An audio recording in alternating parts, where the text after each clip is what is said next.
dans ce pays. Et ça, je m'adresse à M. Tchoumbou. Et sur le visage. C'est que quand ça regarde les autres, c'est normal. Mais quand ça vous concerne, vous voulez que tout le monde soit dans le même état d'esprit que vous. Non, monsieur. Tant qu'on ne comprend pas que nous avons un pays à construire ensemble, malgré nos divergences d'opinion, malgré nos divergences politiques, d'opinion politique, nous avons un pays à construire ensemble. Et on doit être capable de s'offusquer, même si vous n'êtes pas d'accord avec ma vision politique ou avec mon bord politique. Si je subis une injustice, vous devez vous offusquer. Mais si moi je subis une injustice parce que tu n'es pas de mon bord politique, tu applaudis, sache que demain, comme ça va t'arriver, je vais également applaudir. Donc, quand on est venu arrêter les enseignants, on n'a rien dit. Quand on est venu arrêter les médecins, on n'a rien dit et autres. Mais quand ça arrive chez nous, il n'y a plus personne pour nous défendre. C'est dans ça que nous sommes. Et tant que vous n'avez pas encore intégré ça, nous allons toujours être dans ce genre de situation. Je sais que M. Akam est bel et bien en vie parce que ses avocats, le collectif des avocats a vu M. Akam. Et ça, je le dis.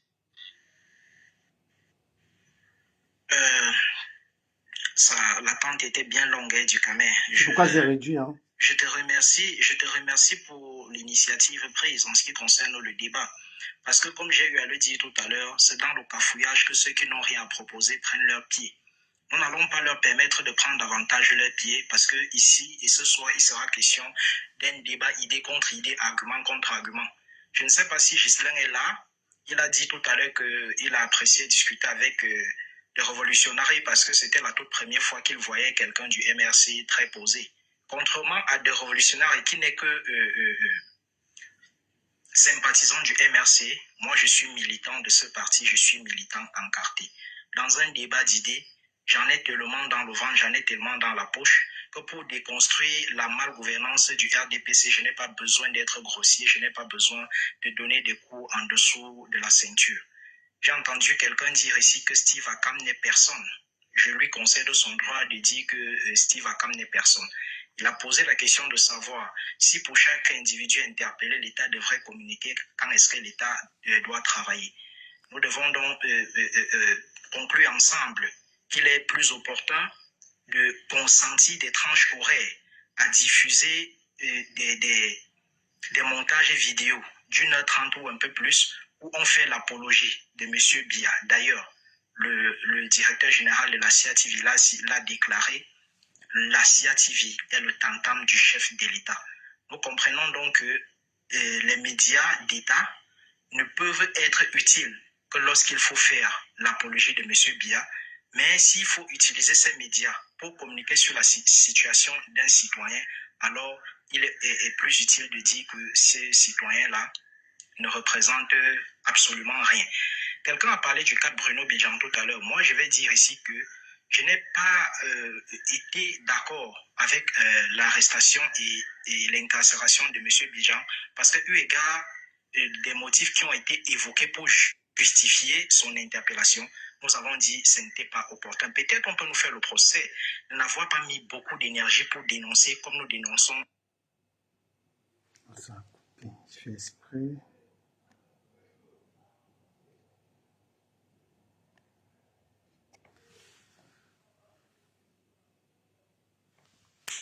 Voilà, je relance ce débat.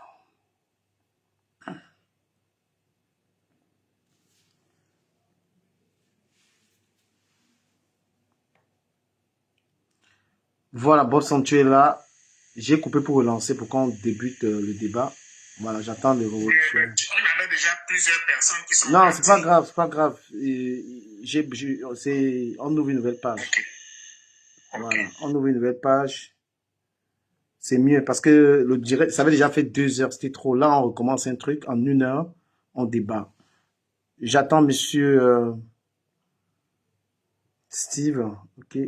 Voilà, je vais mettre ça comme ça. Voilà. D'accord. Bon, je te permets de faire le choix de quelqu'un qui pourra te seconder. Hein. Tu choisis quelqu'un qui pourra te seconder, qui peut même intervenir aussi, qui peut apporter un plus, lui aussi pareil. J'attends révolution. On va même pas tarder, on va lancer ce débat qui est attendu. entre M. Bobson et M. le révolutionnaire. Kelly Bryn, thank you for the gift. Voilà. Là, c'est... Waouh, mais moi, l'exercice m'a plu. Hein. Tout à l'heure, j'étais content, tout le monde parle. Parlons comme ça, les frères. Parlons comme ça. La politique, c'est pas la guerre. Parlons-nous. Si tous les Camerounais ont de l'eau à boire, c'est intéressant. Si tous les Camerounais ont l'électricité, c'est super bien. Vous comprenez? Parlons-nous. Let's speak together. Faisons ce genre, faisons la politique comme ça. Voilà, mesdames et messieurs, bonsoir. Il était prévu que nous fassions un duel entre monsieur le révolutionnaire. Je ne sais pas si je dois dire que tu es de la basse. Voilà, je dois te présenter comme un membre de la basse.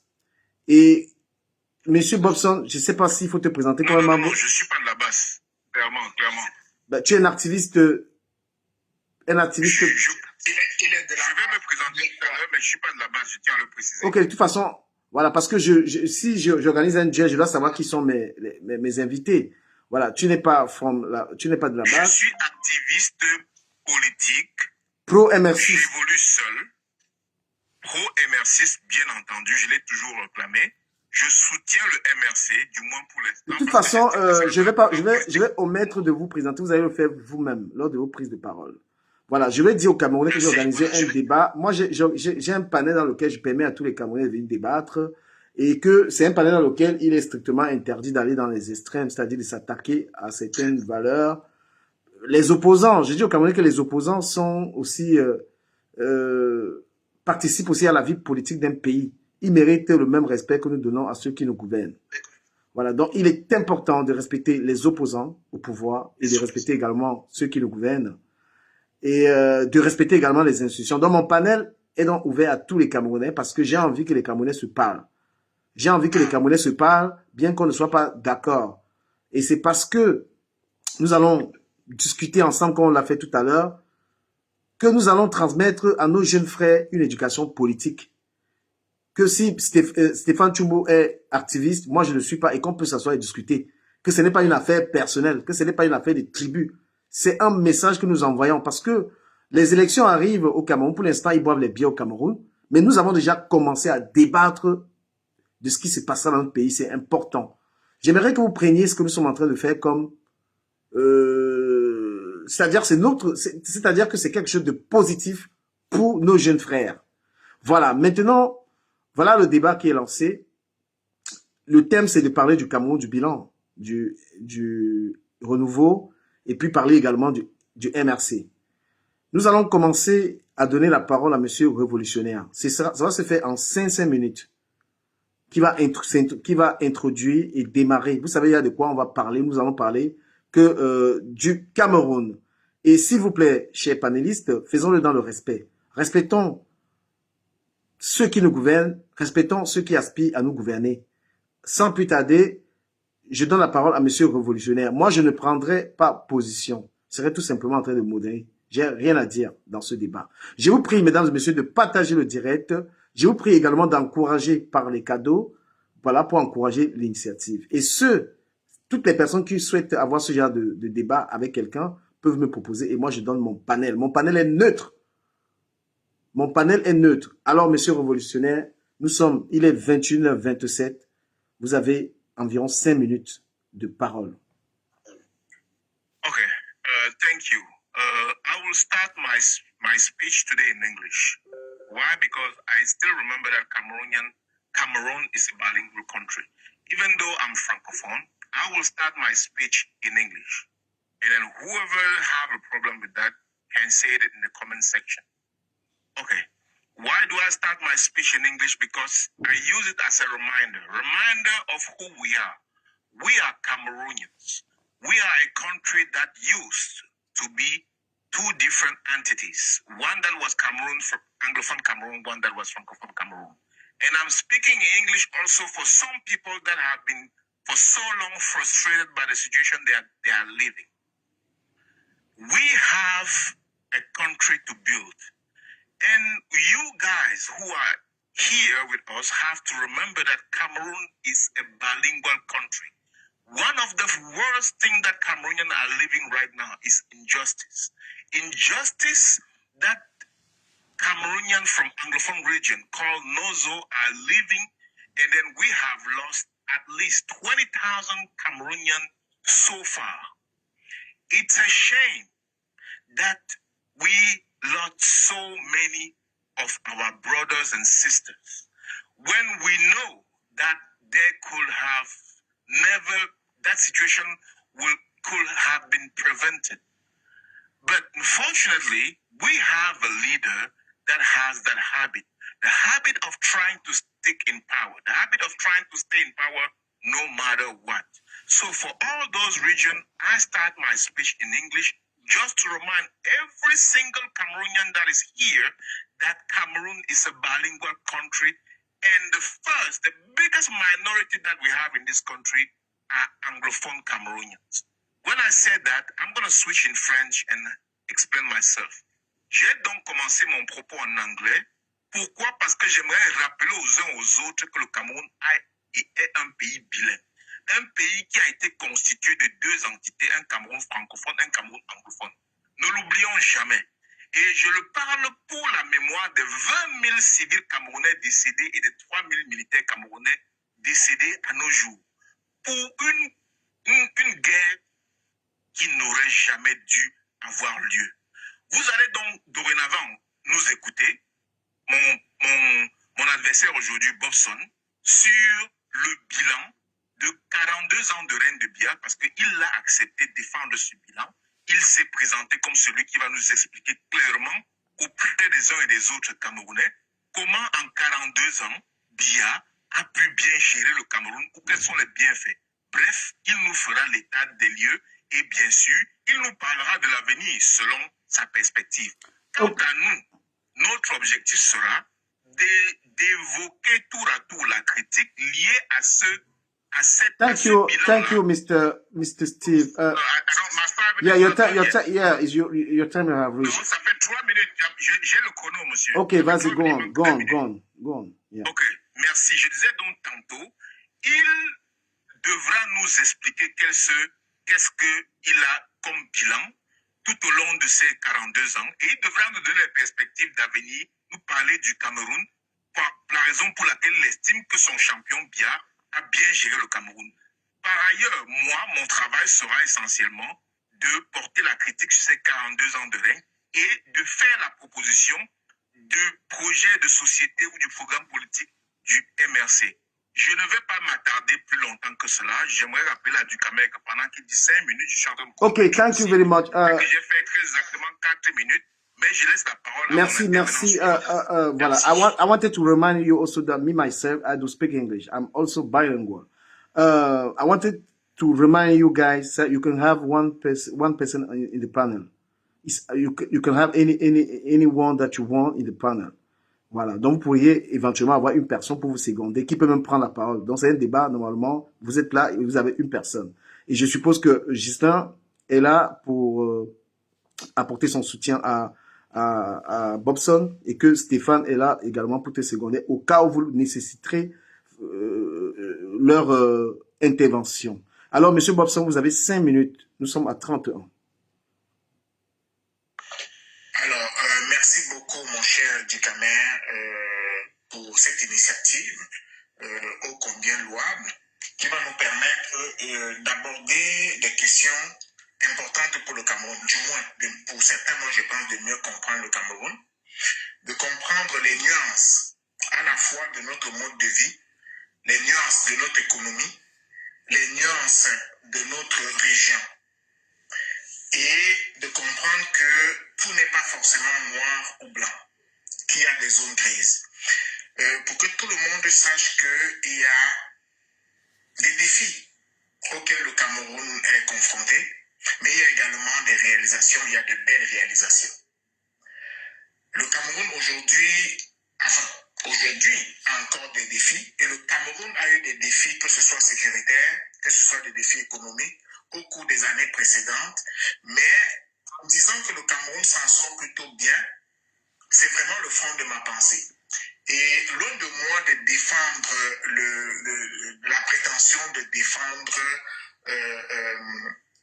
le gouvernement, comme l'a dit mon copanéliste tantôt, je ne défends pas le gouvernement, non. Je mets en valeur le Cameroun, je mets en valeur ses perspectives et je mets en valeur les Camerounais qui travaillent et qui œuvrent au quotidien pour améliorer l'économie de notre pays, c'est-à-dire le niveau de vie.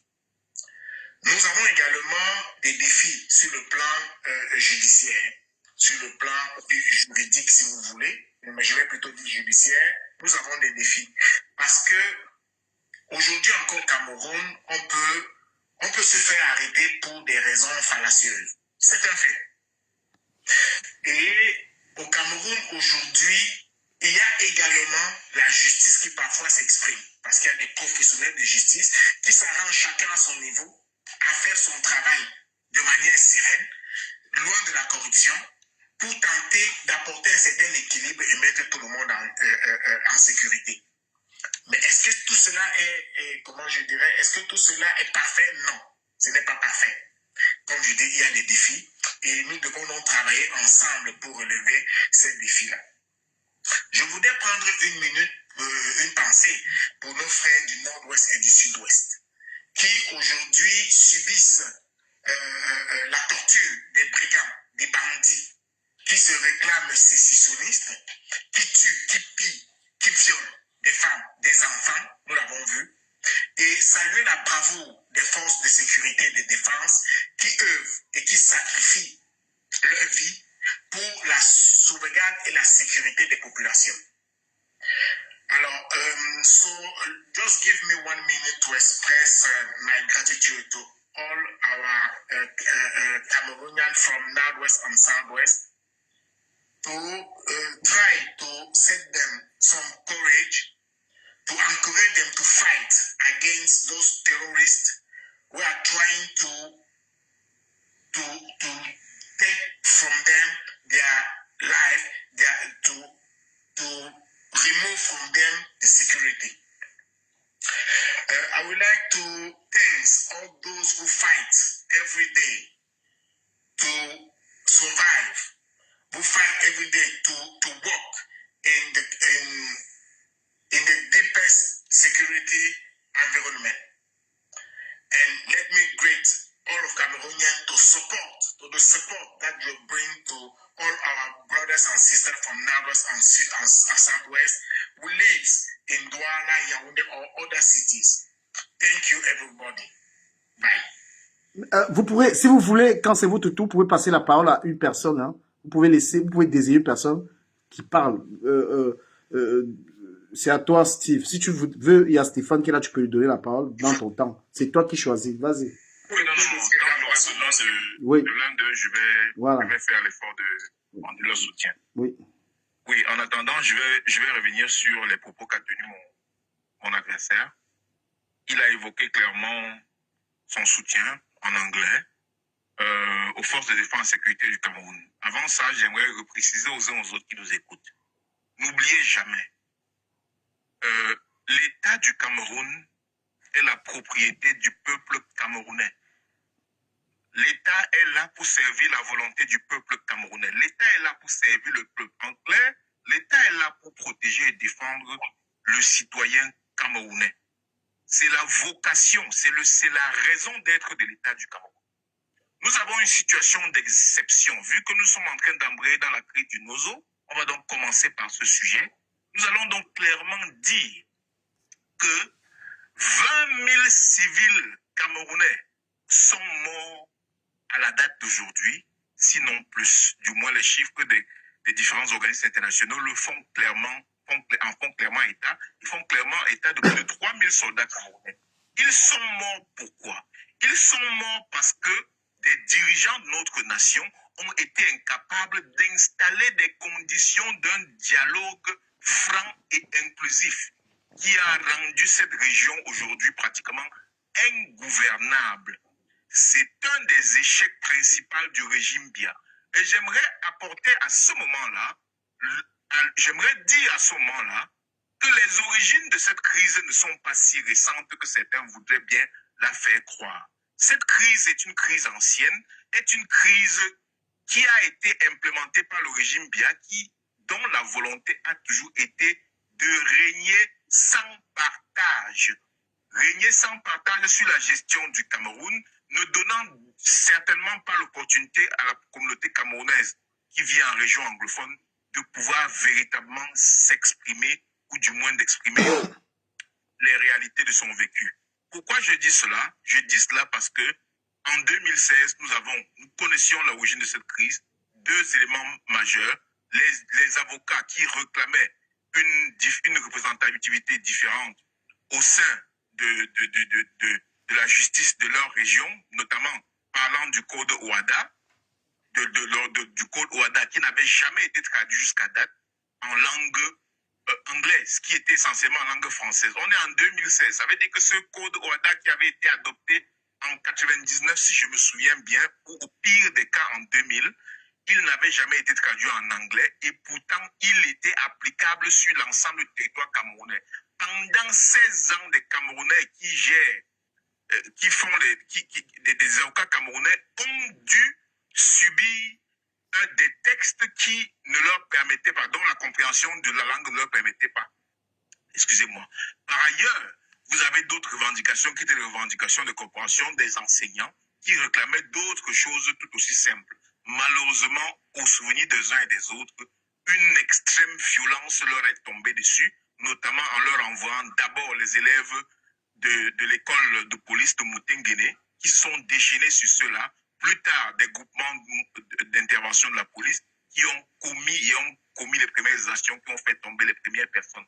De cette crise est née la fameuse crise anglophone. Mais pour revenir à la situation un peu plus ancienne, j'aimerais rappeler que John Gu Foncha, pour ceux qui ont besoin de références, avait écrit une lettre de démission en 1990. J'invite Ducamer, s'il en a le besoin, de chercher la lettre de John Gu Foncha de 1990 et si possible d'en faire lecture. S'il me le permet, je vais rapidement en faire lecture parce que si j'en fais lecture clairement, ça va mettre quand même un peu de temps. Non, ce sera ton temps. Tu as encore une minute, hein, Steve. Tu as encore une minute. Ok, si j'ai donc encore une minute, j'aimerais donc clairement dire la lettre de John Gu Foncha de 1990 était déjà un parfait exemple de la situation que vivait ce dirigeant-là. Parlant du Nozo. Mes frères, mes sœurs, ayons de la compassion, pas pour les soldats qui ont été manipulés nécessairement par le régime. On peut avoir de la compassion pour eux, mais d'abord pour les populations civiles qui aujourd'hui subissent, sans être capables de se défendre, les assauts de l'armée camerounaise et naturellement d'un groupe qui s'appelle Ambazoni pour défendre peut-être ce qu'ils estiment être quelque chose de droit, mais l'opportunité leur a été offerte par le gouvernement camerounais et c'est regrettable. Boston, est-ce que tu souhaiterais qu'un des tes partisans parlent ou bien tu souhaites toi-même prendre la parole? Moi, je vais, sur mes 5 minutes, je vais parler 2 minutes et demie, je vais céder la parole à quelqu'un. C'est-à-dire, c'est toujours dans notre temps que ça doit se faire. Ok. Vas-y, ouais, pour faire aussi participer tes gars. Alors, ce que je veux dire, c'est quand même regrettable, comme je dis encore. Et je me souviens que le professeur Maurice Kamto, dans une de ses adresses, demandait aux forces de sécurité et de défense de déposer les armes. C'est d'ailleurs l'une des caractéristiques de l'irresponsabilité politique que certaines personnes s'arrogent comme droit de demander à l'armée d'un État souverain de poser les armes lorsqu'en face d'elle se trouvent des séparatistes, des assassins, des enleveurs d'enfants. Et c'est quand même triste que pour ceux qui disent vouloir le changement au Cameroun, de ne pas s'émouvoir de ce que des fonctionnaires, de ce que des élèves soient assassinés par des gens qui veulent diviser le Cameroun et que ça n'émeut pas les gens. Les gens s'étonnent. Effectivement, il y a des civils qui sont morts. Prenons les chiffres même de Human Rights Watch ou bien de n'importe qui. Prenons-les comme étant faits. Ces civils qui sont tués par la faute de qui? Ils sont tués par la faute de ces assassins terroristes qui viennent tuer, y compris les enfants. Je me souviens de Florence Ayafor et de plusieurs enfants assassinés dans les établissements scolaires. Mais ce qui me met en ronde, il y a encore une semaine à peine, un de mes jeunes petits frères de la région du Nord, justement, m'appelait parce que son père a été enlevé contre rançon. Voilà ce que nous vivons. Et c'est une région que je connais particulièrement pour y avoir vécu. Donc, je connais la peine de ces populations-là. Si vous ne voulez pas avoir de l'empathie, moi, je voudrais avoir de l'empathie pour eux et je demande à l'armée que j'encourage au sacrifice de leur vie de continuer à se battre pour libérer ces populations prises en otage par ces terroristes. Je vais laisser Calvin n'est pas là. Je vais être sûr que... Attends, il y a même qui, c'est parce que parfois on ne sait plus. Gislain est là. Il souhaite Je parler. peux donner la parole à quelqu'un et puis ça devient, j'ajoute, je creuse plutôt ma tombe. Gislain, est-ce que tu souhaites réagir? Tu as peur de quoi, Dio? Non. Sinon, je prends ma parole, je finis parce que je ne veux pas donner la parole à quelqu'un. Gislain, prends la parole. Gislain. Bon, je vais prendre un risque quand même avec sa position. Peut-être qu'il peut le permettre. Non, je permets à ce que s'il peut. Non, je lui permets d'évoquer. Gislain, vas-y dans le temps, hein, parce que on perd le temps. Vas-y, Gislain. Vas-y, je te laisse. Tu te rends compte que sur 4 minutes, vous perdez le temps à spéculer. Moi, ce que je vais souligner, c'est que vous n'êtes pas des adversaires. Parce que le frère, tout à l'heure, en réagissant, tellement il veut écraser Bobson, il a traduit des trucs que Bobson n'a même pas dit. Parce que vous vous comportez comme si, quand je suis l'intervention du frère, c'est comme si Bobson encourage ce qui se passe au Nozo, c'est-à-dire n'est pas aussi camerounais que lui, donc lui ressent plus la douleur des anglophones, il travestit même les affirmations de Bobson, n'a jamais dit ce que tu as dit qu'il avait dit avant, il n'a pas dit ça. Ça ne sert à rien d'appuyer, on est tous camerounais. Moi, par exemple, j'ai toujours la position de l'Alliance. Je dis, il faut discuter. Et tu as dit, pourquoi est-ce que les gens sont morts au Nozo? Les gens sont morts au Nozo parce que, justement, le gouvernement, comme tu dis, il n'avait pas mon état d'esprit, c'est-à-dire, discutons. Discutons. Voilà qu'aujourd'hui, 2025 arrive. Je le dis encore à toi, révolutionnaire, Président de la République, pour quelque chose d'autre. Et comme on ne sait pas qui est tapé derrière, peut-être que la solution, on peut le dire aujourd'hui, à amener des morts, on aurait peut-être... Bobson, c'est bon, ton temps est par ton temps, c'est bon. C'est bon. Merci, c'est bon. Révolutionnaire, tu veux partager ta parole, tu choisis. Oui, non, je vais prendre 3 minutes, peut-être un peu moins, et je vais donner le reste à Stéphane.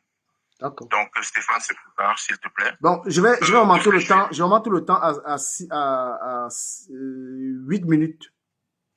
Ok, si c'est 8 minutes, ça me convient. Ouais, 8 minutes, comme ça, si vous prenez quelqu'un, il parle la moitié du temps. Je prendrai 3 minutes, mais j'aimerais déjà préciser clairement, oui. Il faudrait que l'on sectionne, qu'on ne passe pas tout un temps entier sur un seul sujet. Non, après, à toi d'échanger, c'est toi c'est vous qui dirigez. Non, je vais le faire. Donc, en concluant mon sujet, je vais passer sur le Nozo. La raison pour laquelle j'ai évoqué le Nozo, c'est parce que pour moi, et pour beaucoup de Camerounais, c'est le sujet central aujourd'hui qui est le premier sujet qu'on devrait aborder au Cameroun. Quel que soit ce qu'on fait, quelle que soit la personne qui viendra demain diriger le Cameroun, s'il est honnête avec les Camerounais, il sera obligé de résoudre cette crise. Parce que rappelez-vous que ça représente 35% de la population camerounaise. Donc, c'est pas négligeable. Donc, c'est important de régler le problème du Nozo. Maintenant, je vais revenir sur les propos de Bobson. Bobson a rapidement parlé là du professeur Maurice Kamto qui s'en est pris, qui a demandé aux forces de sécurité et de défense de déposer les armes. Non, il n'a pas demandé aux forces de sécurité et de défense de déposer les armes. Il a invoqué un cessez-le-feu. Il a demandé de créer les conditions d'un cessez-le-feu. Ce n'est plus la course. Oh là là. Pardon, j'ai muté. Désolé, vas-y. Je sais. Voilà. Donc, je disais donc tantôt, Maurice Kamto, le président Maurice Kamto, n'a pas demandé aux soldats camerounais de déposer les armes. Il a invité à un cessez-le-feu, de créer les conditions d'un cessez-le-feu pour permettre que les partis qui s'affrontent, et dont on a de nombreux morts aujourd'hui, notamment 20 000 civils et 3 000 soldats camerounais décédés, puissent éviter de s'entretuer et que l'on crée les conditions pour résoudre ce conflit. Quoi qu'il en soit, il faut rappeler aux Camerounais, aux Camerounaises, que c'est le conflit le plus sanglant qu'a fait l'État du Cameroun. L'État du Cameroun n'a jamais tué autant de Nigérians. L'État du Cameroun n'a jamais mis fin à la vie d'autant de Tchadiens, de Centrafricains. Du moins, l'État du Cameroun, en parlant de l'armée camerounaise, qui est censé protéger les Camerounais contre toute attaque extérieure, s'est retourné contre sa population et on est à 20 000 personnes aujourd'hui qui ont malheureusement perdu la vie. C'est triste, c'est regrettable et c'est dangereux.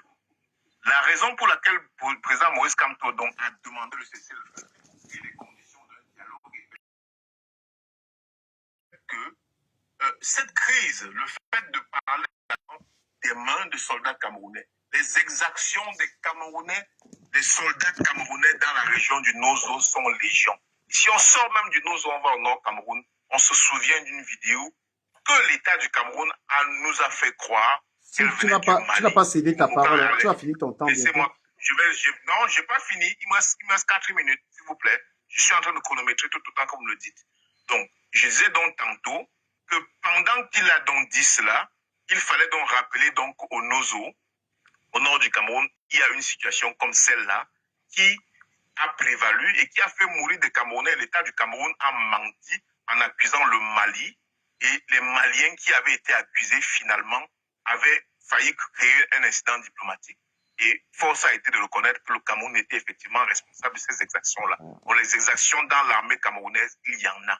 Maintenant, je vais donner la parole à Stéphane Tchombo pour compléter mon propos et je vais l'inviter, s'il est possible pour lui, essentiellement Tchombo, parce que je vais réserver l'eau en poudre pour après, d'embrayer en finissant son propos sur l'aspect économique du Cameroun pour que je puisse continuer par là-bas. Merci.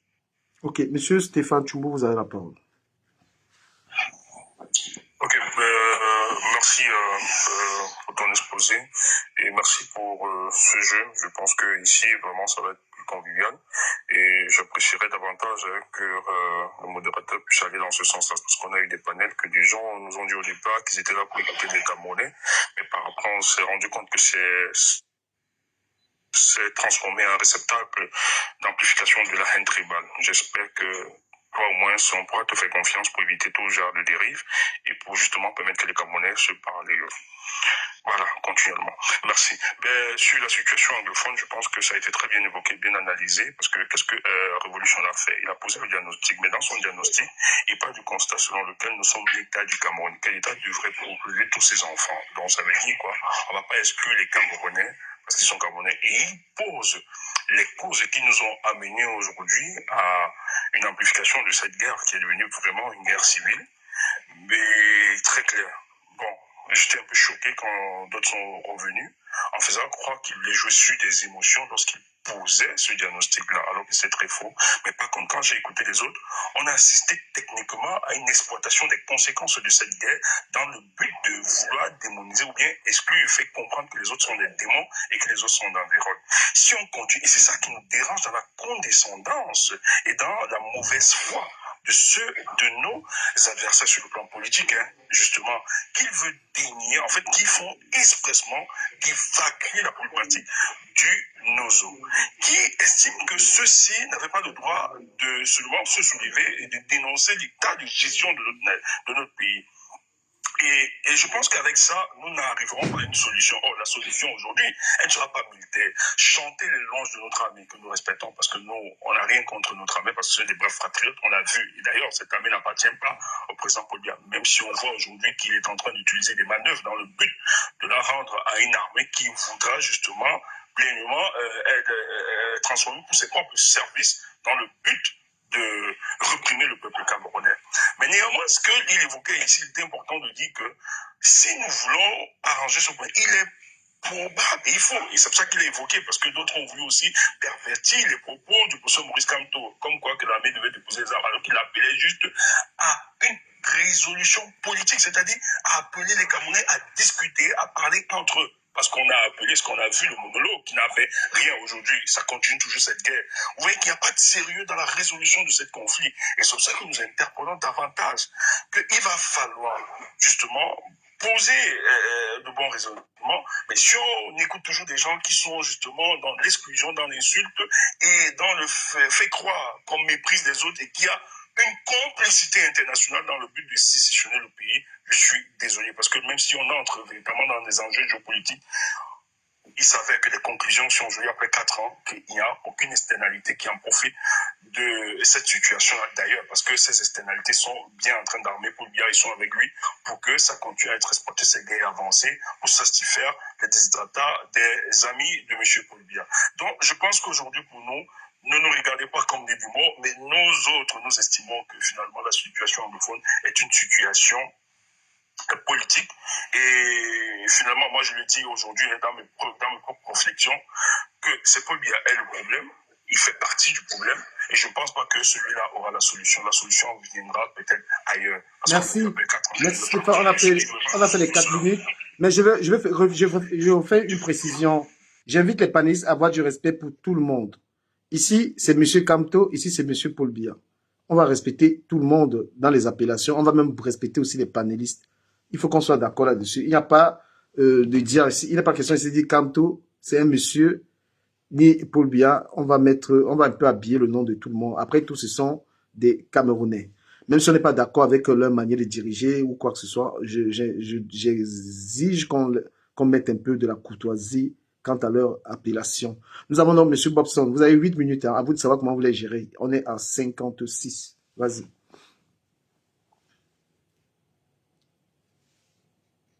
Bobson, on ne t'entend pas. Et je pars mon chrono, voilà. Voilà, et je demande aux gens de tapoter le live et d'envoyer des cadeaux pour encourager ce que nous faisons. C'est un panel de débat. Envoyer des cadeaux à tout le monde. Donc, on est... Vas-y, ouais. Alors, je pense que je repars mon temps. Parce que là, il ne faut pas qu'on se... On va dire 57. On parle de 50. Ouais, 50. Okay. Parfait. Alors, moi, j'ai envie de dire que... permettez-moi, ça c'est bon. Parfait.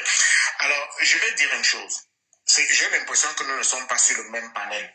Parce que ce que le frère qui venait juste de parler là, je pense qu'il a dit beaucoup de choses que non seulement personne n'a dit ici, et puis il n'y a personne qui a insulté personne.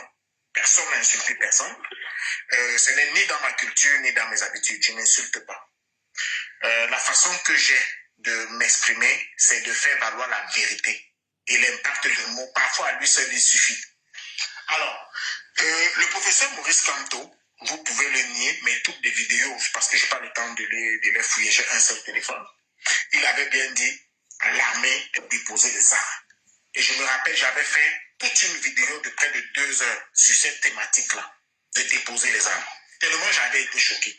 Et lorsque vous allez vérifier, lorsque vous ferez des vérifications, revenez donc ou alors faites des posts pour donner donc le sentiment que vous aurez au cas où il aurait dit, effectivement. Parce qu'à un moment donné, si la vérité ne change rien à vos prises de position, on aura un problème. Quoi qu'il en soit. Ce que je vais dire ici en ce qui concerne la crise au nord-ouest et au sud-ouest, ces bandits, ces criminels, trafiquants de carburant, trafiquants d'êtres humains, ceux qui confisquent les biens des personnes, c'est à eux de déposer les armes. Parce que l'armée camerounaise, on ne dit pas qu'elle est parfaite, mais lorsqu'elle joue son rôle pour défendre notre intégrité territoriale, on doit la féliciter. Lorsque des hommes et des femmes perdent leur vie, des hommes en tenue, ils partent le matin, ils ne reviennent pas le soir, on doit les encourager. Et on ne peut pas mettre à leur compte les morts civils, parce qu'ils ne sont pas là pour créer le désordre, mais ils sont là pour protéger ces civils justement, qui sans eux seraient aujourd'hui, j'ai envie de dire, tous enterrés. Parce que beaucoup sont tués.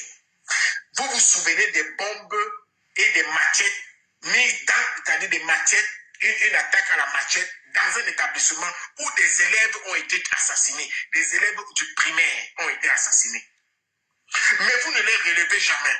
Lorsque Mme Florence Ayafor a été écartelée, et il y a des mots que je n'ose même pas prononcer ici, vous ne vous en êtes pas offusqué. D'ailleurs, vous avez demandé pour certains que la tête de tous les policiers que vous attribuez à une milice, que vous appelez une milice, que vous attribuez à une tribu pour certains, appelez à ce qu'ils soient éliminés. Ça, c'est le souvenir que nous avons.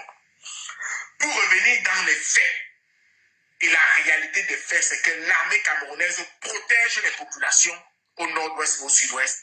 Et il y a certaines personnes qui ont pris des armes pour s'attaquer aux populations et s'attaquer à l'armée qui doit se défendre et défendre son intégrité territoriale. Je pense qu'on va passer à un autre sujet, mais avant ça, je vais laisser à mon binôme le soin d'avancer et peut-être passer à un autre sujet, mais qui peut déjà conclure sur la thématique qui nous concerne ici et on va passer à autre chose. Oui. Et alors, moi, je vais toujours revenir égal à moi-même. Tout à l'heure, je vais revenir même avant que tu n'arrives, Babson. Le fait que j'ai été courtois envers Révolutionary, on a cru que non, c'est de la flatterie. Non, c'est du respect. Ce qu'on reproche au gouvernement de n'avoir pas fait Onozo, c'était quoi? Cessez le feu, jetons les armes, discutons. Mais nous, sur un panel, si on ne sait pas à un moment se dire, bon, peut-être que j'ai heurté l'autre, je deviens courtois. Vous voyez que même sur le panel, on ne sait pas faire ça, mais on exige que les autres fassent ça.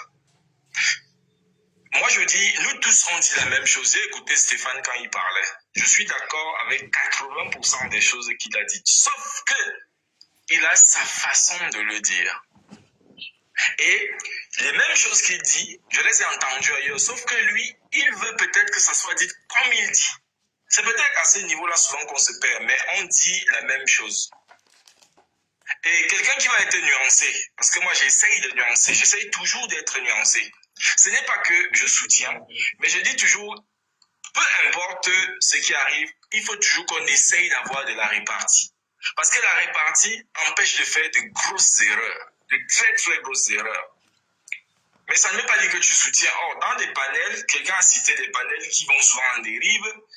Le professeur Maurice Kamto est parfois confondu aux actions peut-être de la base, aux actions même des personnes qui ne le connaissent même pas. Parce que je vais dire une chose, tout le monde qui dit le programme de Maurice Kamto, le programme, beaucoup n'ont même pas lu ça, à vrai dire. Et chacun sort sa phrase, même les phrases qu'il n'a pas lues. Moi j'entends des gens dire parfois des choses, moi-même je dis que ouais, j'ai jamais entendu le père a dit ça. Mais bon, puisque ça amuse les gens, mais ne prenez pas ça dans la blague. Si vous voulez, le changement n'a pas forcément besoin de mensonges, d'un camp comme dans l'autre. Donc, si on doit sortir de cette situation du Nozo, on est d'accord que ce n'est pas une bonne situation, elle a été mal gérée, mais peu importe comment vous allez prendre le bout, vous-même, vous allez être d'accord que le professeur Maurice Kamto même disait la même chose que je dis, c'est « asseyons-nous, bavardons ». Mais vous n'avez pas écouté. Bon, quand il dit « vous », c'est pas vous, hein, c'est Etoudi, ne l'a pas écouté. Et il ne faut pas que nous, ici, sur le panel, on fasse la même chose. Parce que même au niveau des activistes, oui, les revendications, on ne peut pas les nier. Tout le monde sait qu'elles sont légitimes. Elles sont légitimes, mais la façon de faire, c'est ça qui nous sépare un peu. Et ne pensez pas qu'on va dire les choses de la même façon. Moi, si je dis asseyons-nous et discutons, et toi tu dis non, ils ont raison. On dit la même chose quelque part. Mais il ne faut pas que ça te choque que je sois tempéré, parce qu'on ne peut pas tous être en train de réagir de la même façon. C'est pour ça que je dis, prenons un peu de recul quand quelqu'un parle. Demande-toi, est-ce que foncièrement, il essaye de s'opposer à moi, ou alors peut-être, qu'est-ce qu'il veut dire par là? Voilà, merci.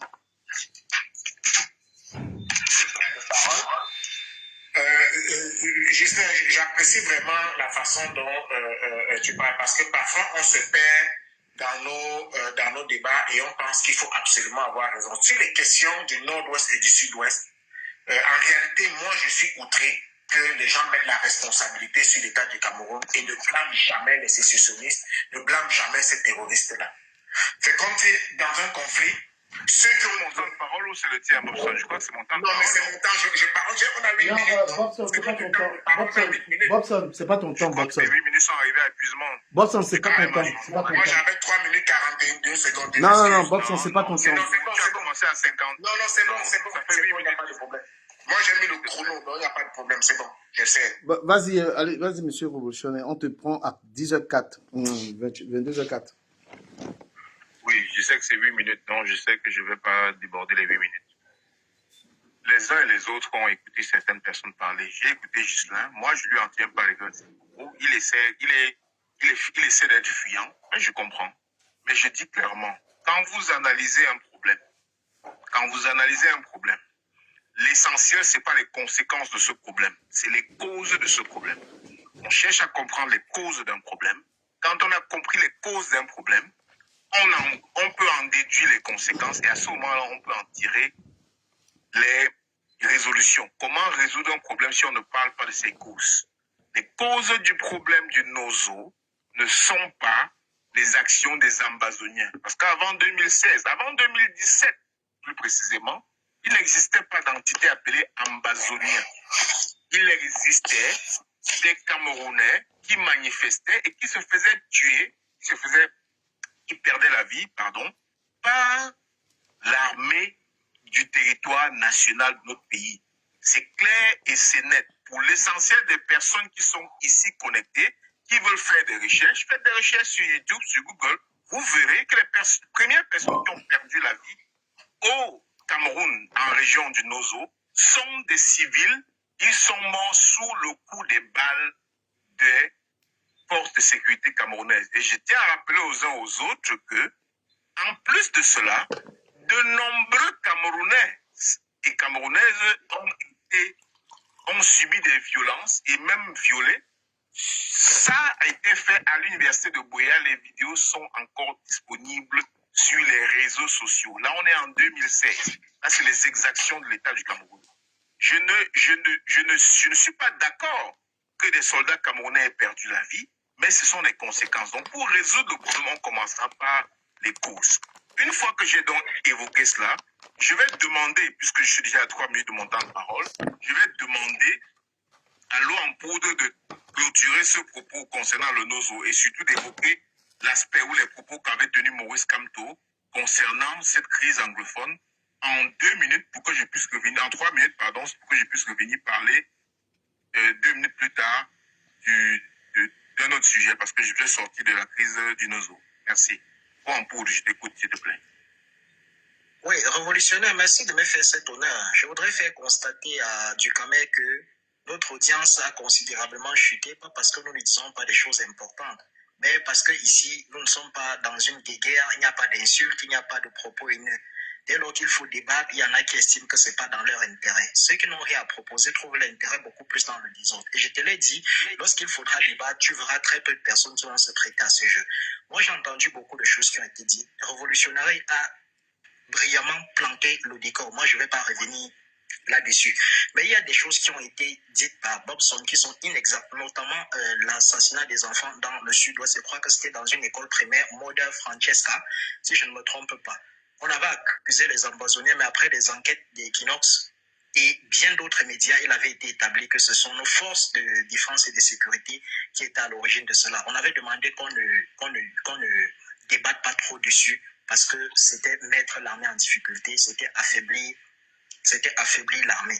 La crise anglophone naît de ce que Révolutionnaire a dit tout à l'heure. Les solutions sont connues. Si il faut dire ici que on ne devrait pas tenir des propos qui tendent à affaiblir l'État, il est question de noter que l'État aussi ne fait rien pour encourager les gens à le soutenir. Ceci d'autant plus que les morts en n'ont plus fini, ça ne fait plaisir à personne. Lorsqu'il y a eu des annonces portant sur la médiation suisse, il y a un ministre de la République qui est sorti, il a parlé de la médiation suisse. Il y a un autre qui est sorti, dit nous n'avons mandaté personne pour faire la médiation. Autrement dit, il n'était pas dans leur intérêt qu'il y ait médiation sur quoi que ce soit. La dernière fois, c'est le Canada à qui s'est proposé de jouer les médiateurs. Parce que dites-vous, dans un conflit, si vous êtes sérieux, que vous voulez mettre fin à ce conflit, il est de bon ton que lorsqu'il faut s'asseoir, qu'on choisisse un territoire neutre. Ceci dans la mesure où, à la fin des discussions, si vous ne parvenez pas à trouver un terrain d'entente, que chacun puisse partir d'où il est venu pour débattre. Donc, les anglophones, eux, ils étaient prêts à aller au Canada pour débattre, pour discuter. Et l'État du Cameroun a dit non, eux, ils ne veulent aucune discussion. Ils ont choisi la solution armée. Qu'on ne s'offusque donc pas de ce que lorsque les gens prennent la parole, ils disent que l'État, l'armée a commis des exactions.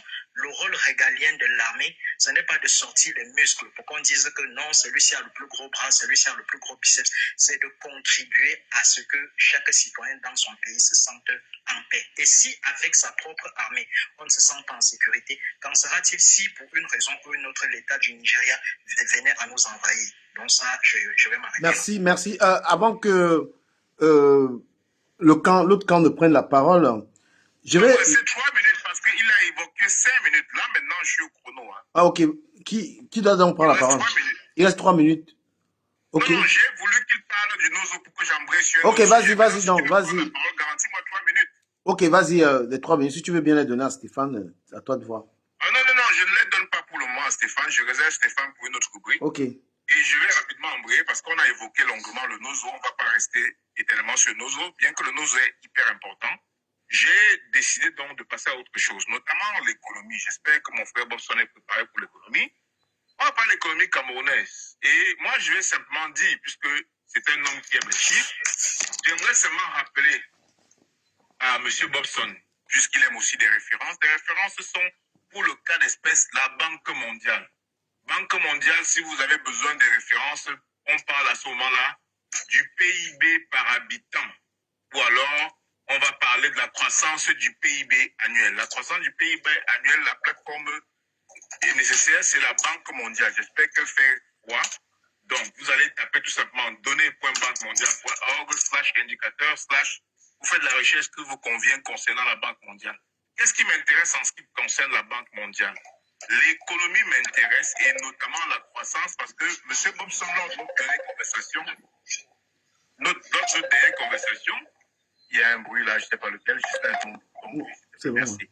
Donc, l'économie m'intéresse. Pourquoi? Parce qu'on parlait de la croissance du PIB. J'aimerais qu'il évoque la croissance du PIB sous BIA, parce que moi, l'information que j'ai, le graphe que j'ai sous les yeux, et j'ai demandé à Ducamer s'il a besoin, je lui envoie ça rapidement via Telegram. Okay.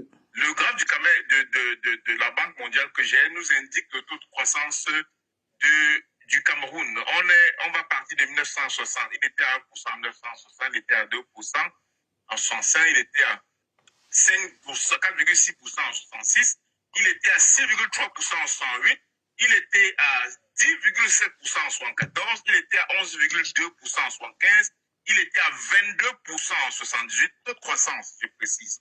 Il était à 6% en 79. Il était à 17% en 1981. Il est redescendu à 82%, à 7% en 82. En 83, il était à 6%.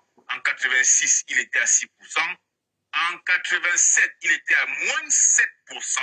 En 89, il était à moins 1,3%. Et il ne reprend son ascension qu'en 1994, 1,9%.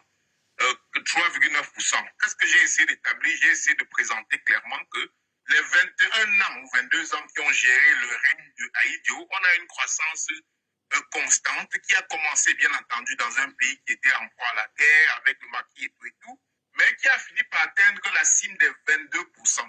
Contrairement à un régime bien où on a un taux de croissance qui est essentiellement descendant et qui s'amenuise peu à peu en fonction du temps. Merci. J'aimerais donc entendre de mon frère Bobson son avis quant à l'économie de son champion, M. Biya.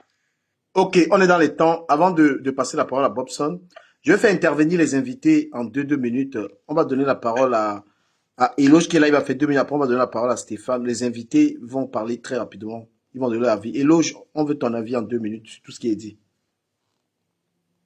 Bon, il n'est pas là. Stéphane, est-ce que tu as quelque chose à dire sur tout ce qui est en train d'être dit ici en 2 minutes?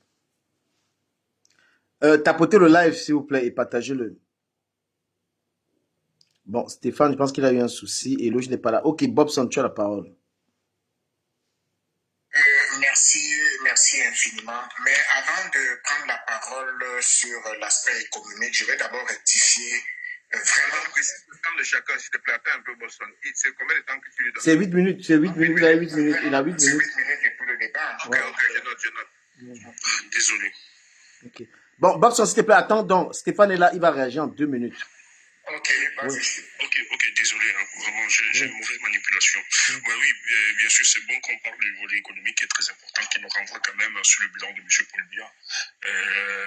Très bien encore pour l'évolution qui planter encore les décors. Qu'est-ce qui explique aujourd'hui lorsqu'on prend quand même la présidence de Amadou Ahidjo, qui nous a quand même amené à un pays à revenu intermédiaire, c'est-à-dire un pays en voie de développement, avec ses prouesses sur le plan économique, qu'on explique aujourd'hui que le Cameroun est en train de régresser avec 56% de la population qui est pauvre.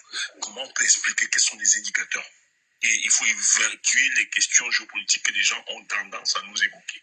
Là, maintenant, on parle d'économie. Qu'est-ce qui a empêché Colombia, avec tout ce qu'il reçoit et que les autres pays reçoivent, qu'est-ce qui empêche justement de donner des indicateurs pour que nous ayons justement une certaine évolution sur le plan économique? Parce que la réalité de ce débat, des 42 ans de M. Paul Biya, si nous sommes dans le débat politique, c'est pas la personne du président Paul Biya qui nous intéresse.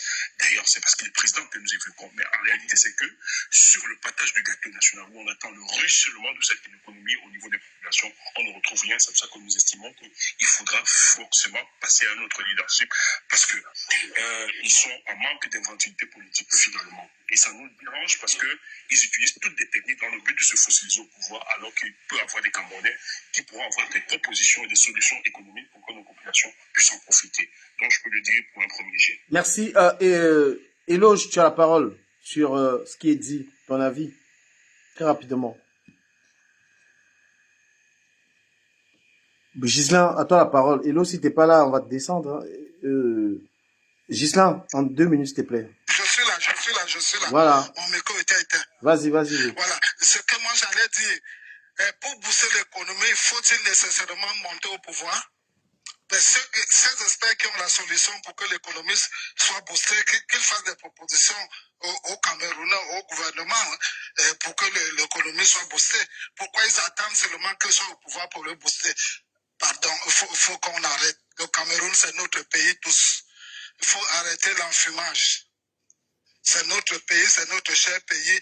Si quelqu'un a des idées, il est prêt, ça développe le pays et on avance. Mais est-ce que ce sont des arguments, ça? Je te coupe la parole, mais est-ce que ce sont des arguments? Est-ce que ça... Oui, c'est un argument. Je répondais à quelqu'un qui a dit qu'il faut que Colombia dégage et Ok, vas-y. Termine. Termine, Eloge. Donc, je dis, on peut développer l'économie sans être au pouvoir. Voilà. On peut être homme d'affaires sans être au pouvoir. C'est tout. Si on veut développer l'économie, on le peut. Le gouvernement n'a jamais empêché à quelqu'un de développer l'économie, de faire des affaires. Donc, n'attendons pas d'être au pouvoir pour prétendre booster l'économie. Merci. Voilà, Ghislain, à toi la parole, s'il te plaît. Oui, alors, j'avais un seul point que je voulais appuyer, mais le discours de mon frère Elo, je vais quand même mettre un bémol. Le gouvernement n'a pas empêché quelqu'un, mais si le gouvernement n'organise pas un environnement qui est favorable au développement même de l'économie va rester asphyxiée. Notamment, la diaspora qui veut venir faire ça, s'il n'y a pas de facilitation, ça ne va pas avancer. Et les gens même qui sont au pays, s'ils rencontrent des difficultés, soit à développer les choses, soit à faire ceci, cela, la responsabilité de l'État, tu ne peux pas l'enlever. Tu ne peux pas jeter ça sur la population. Maintenant, je voulais une dernière chose dire. Quand on va parler du bilan, je remercie le frère Stéphane qui a dit, ce n'est pas le procès du président ici, on parle du Cameroun. Et donc, je suis content de ça. Donc, quand on va faire le bilan de l'ère du renouveau, j'aimerais qu'on se dise que d'accord, l'ancien régime a laissé un Cameroun avec des aéroports et tout. J'aimerais ceux qui vont développer, qu'ils soulignent le fait que cet ancien exécutif-là a également sémé la graine de la chute économique du Cameroun à travers pas mal d'accords que personne qui n'aime son pays n'aurait signé. C'est tout ce que je voulais dire. Merci. On va donner la parole à Binam. Avant de donner la parole à Binam, j'ai envie de vous dire un truc parce que ce débat est très intéressant, les gars. Mais avant tout, nous sommes tous à l'étranger. Nous sommes dans les pays où on mange bien, on dort bien. Nous parlons ici de nos frères qui sont là-bas, qui vont aux toilettes. Il n'y a même pas les toilettes. C'est-à-dire, je sais pas ce que les uns défendent, mais franchement, pensons à la pauvreté qu'il y a au Cameroun. Pensons aux gens qu'on doit aider parce que je suis dans une position de modérateur, mais je suis moi-même quelqu'un qui est très touché. Il y a un mois, j'étais au Cameroun, il y a trop de souffrance au Cameroun. Je vous prie de parler dans l'intérêt des populations. Parce que ces personnes qui dirigent le Cameroun sont riches. C'est des milliardaires. Mais à un moment, quand on prend la parole, il faut penser à ces gens qui crèvent la dalle. Sérieusement, sinon moi, j'ai pas envie de perdre mon temps à organiser des débats où on parle pas des pauvres gens. Ça me rapporte rien. J'ai envie que franchement, on va parler même de Douala là et tout. Il n'y a pas de, toutes ces maisons que les gens construisent, il n'y a même pas l'eau là-bas. Mais il faut dire à ces ministres de travailler. Binam, tu as la parole. Parce que vous n'êtes pas chaud, les gars. Franchement, vous n'êtes pas chaud. Binam, tu as la parole. Exactement. Oh là là. Franchement. Je plus sois à ce que tu dis et je vais revenir sur les propos qu'ont tenu notre frère éloge en disant qu'on est tout aussi bien capable de développer l'économie d'un pays sans être au pouvoir.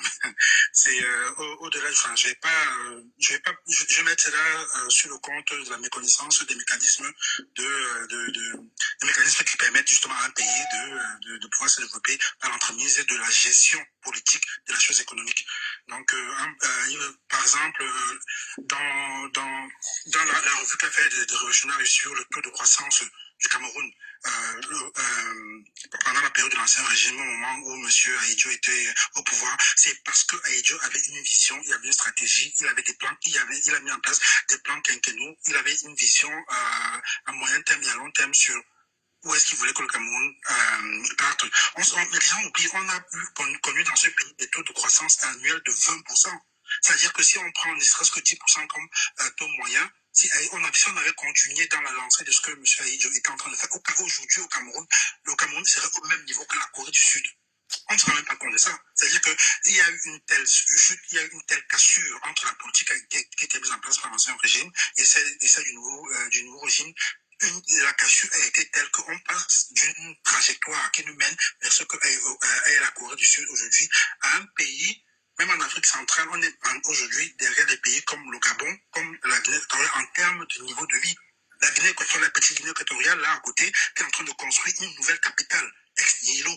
Chose qu'on est incapable de faire. Je suis désolé, mais notre capitale Yaoundé, comme tu le disais du Camer, c'est un village, c'est un gros village. Ce n'est pas une ville, ce n'est pas une capitale digne de ce nom. N'importe quel Camerounais qui sort du Cameroun, qui va dans les pays similaires, que ce soit, je sais pas, du Sénégal, de la Côte d'Ivoire, il pleure. Il pleure. Donc, on va donner la parole à Boston. Mais à Boston. On va donner 30 secondes oui. pour compléter un truc. Oui. Non, parce qu'il faut le dire, parce que aussi le but ici, c'est d'éduquer les nôtres sur les panels. Déjà, tu écoutais quelqu'un dit qu'on peut faire des propositions. Non, on va lui dire ceci, que l'émancipation économique de nos populations est impossible sans les conquêtes politiques nécessaires au progrès économique, social et culturel. Donc, c'est-à-dire, si on n'a pas de pouvoir politique, on ne peut pas donner les orientations économiques pour nos populations. Donc, c'est une aberration l'idée de faire des propositions. Merci. J'étais au Cameroun, j'ai remarqué. Boston, tu prendras la parole juste après moi. Je vais terminer très vite. Toute la jeunesse camerounaise est dans l'informel. Tu vas voir une petite fille là en terminale, elle est obligée devant les arachides. Franchement, la précarité, c'est-à-dire moi j'étais choqué. J'étais choqué. Tous vos enfants là que vous voyez dans la rue là, ils se battent. Les enfants de 13 ans. Bon, vas-y Boston, vas-y, excuse-moi, mais c'est que en fait, je veux que le débat soit vraiment. Vas-y Boston. Il faut éviter que je perde le fil de mes idées. Laissez Boston, il a droit, il a 8 minutes. Après que de Révolutionnaire ait parlé, s'il donne la parole à son binôme, il faut que je parle. Non, vas-y, tu as la parole, c'est bon. À un moment, fait intervenir les invités aussi. Vas-y. Non, je suis d'accord, mais ce que je dis, je suis d'accord avec toi quand même, mais il faut que tu les fasses intervenir après moi, comme ça permet de souffler. Prends des notes, tu prends juste des notes, prends des notes et tu peux rebondir à tout moment. Vas-y, si tu as tes notes, tu peux rebondir. Mais j'ai juste demandé aux gens d'essayer de rappeler des pauvres gens qui sont au Cameroun quand on prend la parole. Rappelez-vous plus des gens qui n'ont rien, qu'on doit aider. Tu as la parole, mon chien grand frère. Mais ne permets pas à Bobson de t'interrompre quand tu prends ta parole pour dire. Tu es comme le non, mais parce que, franchement, j'ai comme impression. Voilà, on va poursuivre les champs. Mais franchement, j'ai envie de dire un truc vite fait. Et Bobson, tu continueras. Les gars, franchement, je ne sais pas ça fait combien de temps vous n'êtes pas allé au pays, mais il y a trop de souffrance dans ce pays. Et je pense que soyez des héros. C'est-à-dire qu'il faut que des jeunes vous regardent comme ça et disent que franchement, vous avez parlé pour l'intérêt. Je vais vous dire un truc, parce que j'ai été dans la rue au Cameroun, j'ai parlé à beaucoup de pauvres, parce que j'ai même pas de voiture. Je traîne avec des pauvres gens qui me disaient qu'ils sont fiers de ce que vous faites. Donc, vous parlez pour eux, ils n'arrivent même pas à parler. Et libre à chacun de mener sa lutte comme il veut. Mais si vous parlez dans l'intérêt des pauvres gens, vous êtes sur le droit chemin. Les gens sont pauvres au Cameroun. Il y a des gens, c'est-à-dire que c'est pour eux. Les riches, là, ils peuvent aller aux États-Unis. Les enfants sont ici. Quand vous prenez la parole dans un panel comme ça, là, pensez à ceux qui vont chier là où il y a 2 barres de fer comme ça, ils n'ont même pas les toilettes. Pensez à ces mamans qui sont obligées de se battre pour les enfants. C'est ce que j'ai envie de dire. Bobson, tu as 8 minutes. Nous sommes à 10h23. Merci beaucoup, Ducamer. En fait, tu sais, Ducamer, moi, je ne le fais pas dans le populisme. Je ne le fais pas dans le populisme parce que même avec les enfants que j'ai, les neveux, les nièces, je les encourage à sortir tous les matins à faire quelque chose de leur vie. Je ne suis pas là pour dire des choses pour faire plaisir aux gens. Sinon, ça fait longtemps que ça se saurait. Je suis là pour taper là où ça fait mal. Et je tape du côté du gouvernement quand ils font mal. Je tape du côté de l'opposition quand ils font mal. Et je sais encourager également ce qui est bien fait ou ce qui vise à amener une meilleure perspective. Tout à l'heure, quand The Revolutionary a parlé de l'économie du Cameroun, il a donné l'impression, et beaucoup pourraient tomber dans ce piège, de donner l'impression que avant les 1984, que l'économie du Cameroun était prospère. Mais ce n'est pas vrai. Je vais vous inviter à aller, vous allez peut-être le consulter plus tard, mais si vous voulez, il y a un document qui avait été commandé par la France qui s'appelle Évolution économique rétrospective et perspective macroéconomique à l'horizon 1995, qui avait été commandé par la France, qui est un ouvrage qui fait l'analyse de l'évolution économique du Cameroun ainsi que des perspectives jusqu'en 1995. Donc, lorsque on prend ce document-là, d'accord, on est loin de là encore de cette pression qu'on veut mettre sur le gouvernement camerounais actuel. Je vais vous lire un extrait sur la croissance, le PIB pour les années 1977. Dans mon temps, je vais quand même le faire. Alors, de 1965 à 1977, le pays croît à un rythme moyen, donc environ 4%, permettant une amélioration du PIB par tête. Ça, c'est de 1965 à 1977. De 1977 à 1981, il y a un accroissement du PIB qui monte jusqu'à 13%, qui était son maximum, et de 15% à 1981. Alors, cette harmonie correspond à la découverte du pétrole et à sa mise en valeur. Donc, c'est normal qu'il y ait un pic à l'année où le pétrole commence à être exporté. Ça ne veut pas dire que l'économie du Cameroun allait bien ou qu'on a laissé le Cameroun dans une santé olympique. Ce n'est pas vrai. Donc, lorsque vous voulez citer les chiffres, citez également le contexte. Citez le contexte quand on veut être honnête. Alors, on parle maintenant de 1982 à 1996. Ça, c'est avant que le président Paul Biya soit au pouvoir. La croissance se maintient à un rythme soutenu autour de 8%, bien que sensiblement inférieur au taux enregistré au cours des années fastes, après le ralentissement marqué en 1982. On comprend donc qu'à partir de 1982, et effectivement à partir de 1982, il y a une relâche de l'économie, pas seulement camerounaise, c'est une période où c'est quasiment mondial. Le Cameroun subit cette baisse de sa richesse. Alors, je vais vous éviter des lectures, en fait, parce que de toute façon, les chiffres, on les a. Mais pour revenir, donc, depuis 1994, le PIB du Cameroun est croissant. Ça veut dire qu'il oscille entre 3, si je prends la période de 2020, et 4%. Et pour une perspective également de l'ordre de 4% en 2025.